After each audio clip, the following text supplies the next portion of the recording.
Hello friends, मैं अमित कुमार मिश्रा आप सबके बीच इतिहास विषय के साथ उपस्थित हूँ। सरस्वती ग्रुप ऑफ कॉलेजेस के इस डिजिटल प्लेटफॉर्म पर आप सभी का स्वागत है। आप सबके बीच बीए प्रथम वर्ष इतिहास विषय जिसका जो चैप्टर है अलाउद्दीन खिलजी, जिसके बारे में हमने पिछले वीडियो में चर्चा भी किया था। आज हम सभी अलाउद्दीन खिलजी की बाजार नियंत्रण नीति के बारे में अध्ययन करेंगे। बाजार नियंत्रण नीति को स्थापित करने के पीछे अलाउद्दीन की क्या मंशा थी, क्या उद्देश्य था, इस सभी चीजों के बारे में इस वीडियो के माध्यम से हम सभी आज अध्ययन करेंगे। तो आइए हम सभी देखते हैं कि बाजार नियंत्रण नीति के बारे में जानने से हमें किन किन उद्देश्यों की प्राप्ति होती है। उद्देश्य में है कि अलाउद्दीन खिलजी की बाजार नियंत्रण नीति के बारे में हम सभी आज अध्ययन करेंगे। ये देखिए, अलाउद्दीन खिलजी की बाजार नियंत्रण नीति की जो व्यवस्थाएं थी उस पर एक चित्र है। इस चित्र के माध्यम से भी हम चीजों को समझ सकते हैं। अलाउद्दीन खिलजी की बाजार नियंत्रण नीति। अलाउद्दीन खिलजी के आर्थिक सुधारों में सबसे प्रमुख सुधार उसकी बाजार नियंत्रण नीति थी। अलाउद्दीन खिलजी की सुधारों में सबसे प्रमुख सुधार उसकी बाजार नियंत्रण नीति थी, जिसका उल्लेख बर्नी ने अपनी पुस्तक तारीखे फिरोज शाही में किया है। देखिए, इसको ध्यान देने की जरूरत है। अक्सर परीक्षाओं में यह भी पूछ देता है कि तारीखे फिरोज शाही की रचना किसने की, तो यहां पे ध्यान देने की जरूरत है। तारीखे फिरोज शाही की रचना बर्नी ने किया। यह भी पूछ सकता है कि अलाउद्दीन खिलजी की बाजार नियंत्रण नीति की जानकारी हमें किस पुस्तक से मिलती है, तो हम सीधे सीधे बता सकते हैं तारीखे फिरोज शाही। तो तारीखे फिरोज शाही में अलाउद्दीन खिलजी की बाजार नियंत्रण नीति के बारे में दर्शाया गया है। गद्दी पर बैठने के पश्चात ही अलाउद्दीन की इच्छा संपूर्ण भारत को जीतने की थी। जैसा कि मैंने बताया था कि वह अपने आप को विश्व विजेता का ख्वाब लेकर के दिल्ली सल्तनत की गद्दी पर बैठा था। यहां तक कि उसने अपने आप को सिकंदर ए सानी के नामक पद से विभूषित भी किया था। सिकंदर महान के बारे में आप सभी लोग जानते हैं। सिकंदर के जैसा ही वह भी विश्व का सुल्तान बनने का ख्वाब देख रहा था। पूरे विश्व पर, पूरे जगह पर एक छत्र राज्य स्थापित करने की उसकी योजना थी। ऐसे में अलाउद्दीन खिलजी ने जब दिल्ली सल्तनत की गद्दी पर बैठा तो उसकी जो इच्छा थी वह थी कि पूरे भारत को हम विजित करें, और विजित करने के लिए उसके लिए सबसे अधिक आवश्यक थी कि बहुत बड़ी मात्रा में सेना तो रख लिया, लेकिन सेना को कैसे कम खर्चे पर विस्तृत रूप दिया जाए, इसके लिए उसने योजना बनाई और उसने बाजार नियंत्रण नीति का सहारा लिया। उसने क्या किया, कम वेतन पर उसने सैनिकों को रखा और उसके बदले जो अन्य आवश्यक जो चीजें हैं उनके मूल्य को स्थिर कर दिया, नियत कर दिया कि कम मूल्य पर उनको अति आवश्यक चीजें मुहैया हो सके, जिससे उनके ऊपर कोई विशेष भार भी ना हो और उनका जीवन यापन बड़े अच्छे ढंग से हो। तो इस नाते उसने बाजार नियंत्रण नीति का सहारा लिया, जिसमें अनाज से लेकर के घोड़े, व्यापारी, दास, वस्त्र, आभूषण, तमाम प्रकार के व्यापार और वाणिज्य को बढ़ावा देकर के उसने बाजार नियंत्रण नीति को स्थापित करने का प्रयास किया। तो दिल्ली सल्तनत की गद्दी पर बैठने के बाद उसने एक बड़ी सेना की आवश्यकता थी। मोरलैंडो ने यह अनुमान लगाया कि यदि वह सामान्य वेतन पर भी सेना को संगठित करता है, तब भी धन मात्र 5 वर्षों में ही समाप्त हो जाता। जो भी उसके पास धन था और इतनी बड़ी विशाल सेना को लेकर के अगर वो रखता है तो जो भी राजकोष में संचित धन है वो सभी धन समाप्त हो जाएंगे। तो इस नाते उसने सैनिकों को वेतन को कम करने का निश्चय किया, परंतु उन्हें किसी तरह की परेशानियों का सामना न करना पड़े, इसलिए उसने उनकी आवश्यक वस्तुओं के दाम निश्चित कर दिए।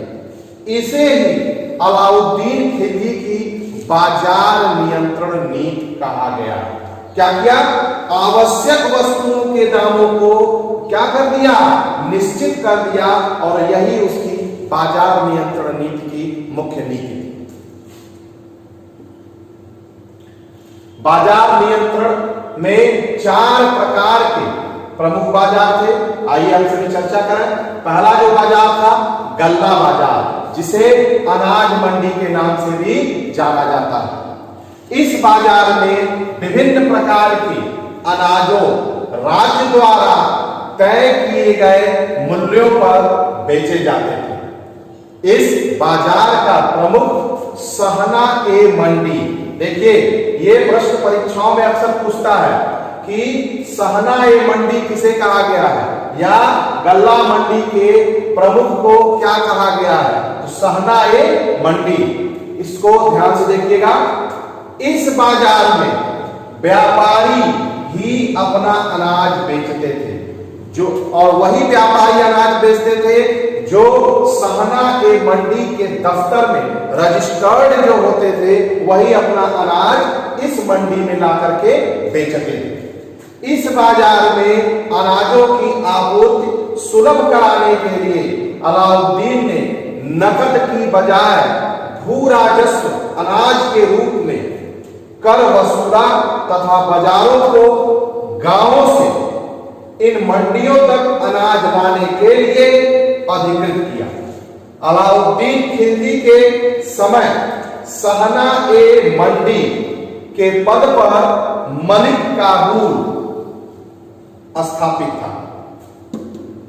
ठीक है, तो अलाउद्दीन खिलजी के समय में सहना ए मंडी के पद पर कौन स्थापित था? उसका नाम क्या है? मलिक काबूल।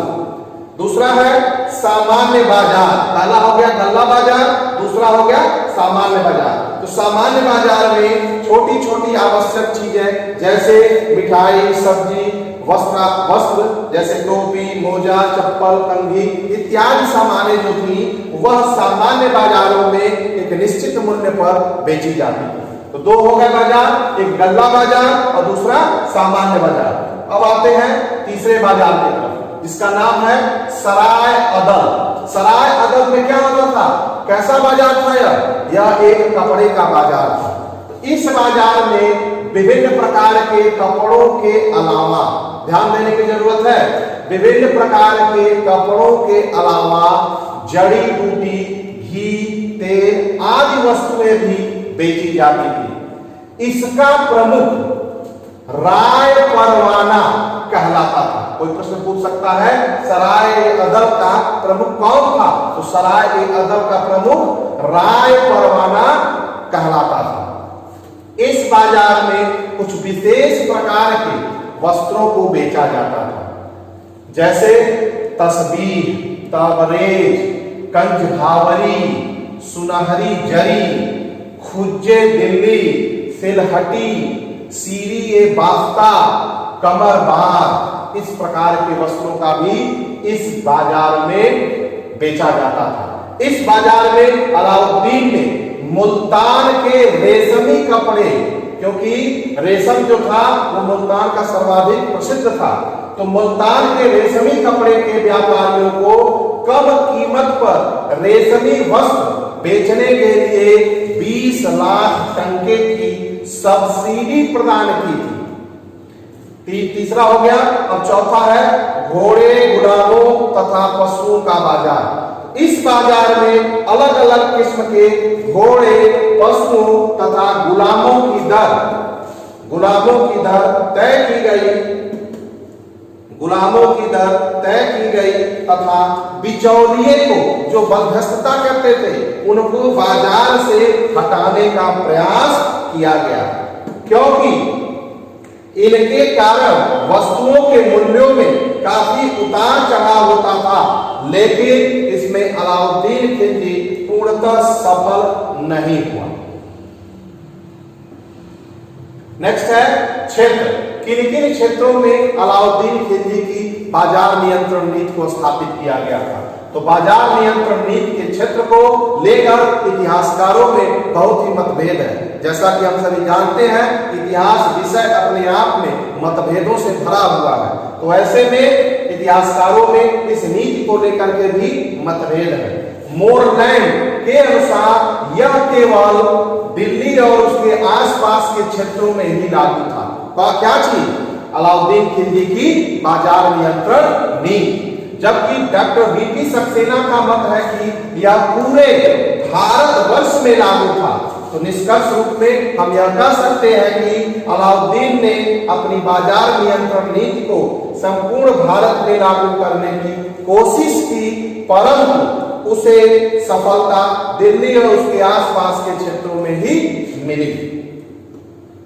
नेक्स्ट है, अलाउद्दीन ने बाजार नियंत्रण नीति को सफल बनाने के लिए निम्नलिखित विभाग और अधिकारियों की भी नियुक्ति की। तो विभाग कौन कौन से हैं? दीवाने रियासत। जो दीवाने, देखिए ये जो भी चीजें हैं विभाग, इसको आप सभी ध्यान पूर्वक देखेंगे, क्योंकि इससे परीक्षाओं में अक्सर प्रश्न पूछे जाते हैं।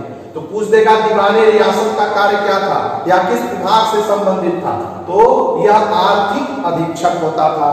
दूसरा है सहना ए मंडी। सहना ए मंडी बाजार अधीक्षक कहलाता था। तीसरा है वरीद और मुनिहन। मुनिहन का मतलब और वरीद का मतलब होता था गुप्तचर। इनकी नियुक्ति होती थी कि क्षेत्र में जाकर के जो भी समस्याएं हैं, जो भी मामले हैं, उन सभी मामलों को ला करके सुल्तान के पास बताते थे कि समाज में इस प्रकार की गड़बड़ी हो रही है। तीसरा है नाजिर। नाजिर का काम माप तौल का अधिकारी। परवाना नवीस परमिट का अधिकारी होता था। मुहत्सिब, मुहत्सिब का काम था जो बाजार में लोग आते थे उनके आचरण, उनके कैरेक्टर का देख रेख करता था, नजर रखता था उनके ऊपर। इन अधिकारियों में जो कोतवाल था वह शामिल नहीं था। क्यों? क्योंकि वह नगर का एक प्रमुख अधिकारी होता था। नेक्स्ट है बाजार संबंधी कुछ अधिनियम भी अलाउद्दीन खिलजी ने बनाए। उसके बारे में पहला जो अधिनियम है, यह सभी प्रकार के अनाजों का भाव निश्चित करने से संबंधित था। पहला अधिनियम क्या है? अनाजों के भाव को निश्चित करना, रेट को निश्चित करता था और सरकार द्वारा निश्चित प्रमुख अनाजों के प्रति मन की दर इस प्रकार थी। गेहूं 7.5 जीतल प्रतिमन। दूसरा है जौ 4 जीतल प्रतिमन। चावल एवं दाल एवं चना 5 जीतल प्रतिमन। और अन्य जो छोटे अनाज थे वो 3 जीतल प्रतिमन। दूसरा जो अधिनियम था, इस अधिनियम के द्वारा मलिक काबूल उलुग खली को सहना ए मंडी नियुक्त किया। तीसरा अधिनियम है सरकारी गोदामों में गल्ला एकत्रित करने से संबंधित था। तीसरा अधिनियम किससे संबंधित है? सरकारी गोदामों में गल्ला को एकत्रित करना इस अधिनियम के अंतर्गत था। जो चौथा अधिनियम है, राज्य के सभी अन्य वाहक सहना ए मंडी के अधीन कर दिए गए और उन्हें दिल्ली के आसपास बसा दिया गया। पांचवा है जमाखोरी से संबंधित था। छठवां है प्रशासकीय एवं राजस्व से अधिकारियों से कहा जाता था कि वे किसानों द्वारा व्यापारियों को निश्चित मूल्य पर अनाज दिलाएंगे। और सातवां अधिनियम है सुल्तानों को प्रतिदिन मंडी से संबंधित रिपोर्ट 3 स्वतंत्र सूत्रों से प्राप्त होती थी। सहना ए मंडी से और बरीद से। सहना ए मंडी, बरीद और मुनिहन, इन लोगों से पूरी रिपोर्ट प्राप्त होती थी। नेक्स्ट है 8वां अधिनियम, अकाल के समय अनाजों की राशनिंग से संबंधित था। सराय ए अदल, इसका शाब्दिक अर्थ है न्याय का स्थान, परंतु यह निर्मित वस्तुओं से संबंधित बाजार था। इसे सरकारी अनुदान भी प्राप्त था। यहाँ 10,000 टके के मूल्य तक की वस्तुओं बेची जा सकती थी और यहाँ बेची जाने वाली वस्तुओं में कीमती वस्त्र, मेवे, जड़ी बूटियां, घी, चीनी इत्यादि प्रमुख थे। सराय ए अदल के लिए भी 5 नियम बनाए गए थे। प्रथम नियम, सराय ए अदल की स्थापना दिल्ली में बदायूं गेट के पास की गई थी। दूसरा जो नियम था, इस अधिनियम में वर्णी कुछ वस्तुओं के मूल्यों की सूची देता है, जैसे रेशमी कपड़ा 2 टंके से लेकर के 16 टंके तक का, सूती कपड़ा 6 जीतल से लेकर के 24 जीतल तक, 1 सेर देसी घी 1 जीतल में और नमक 1 जीतल में 5 से। तीसरा जो नियम था, व्यापारियों के पंजीकरण से संबंधित था। चौथा जो नियम था, वो मुल्तानी व्यापारियों से संबंधित था। मुल्तानी व्यापारी कपड़े के व्यापार से संबंधित थे। इन्हें सराय ए अदल को नियंत्रित करने का अधिकार दिया गया था। 5वां जो नियम था, वो परवाना नवीस अथवा परमिट देने वाले अधिकारी की नियुक्ति की गई थी। इसके साथ ही साथ हम सभी नेक्स्ट वीडियो में आपसे फिर मिलेंगे। Thank you.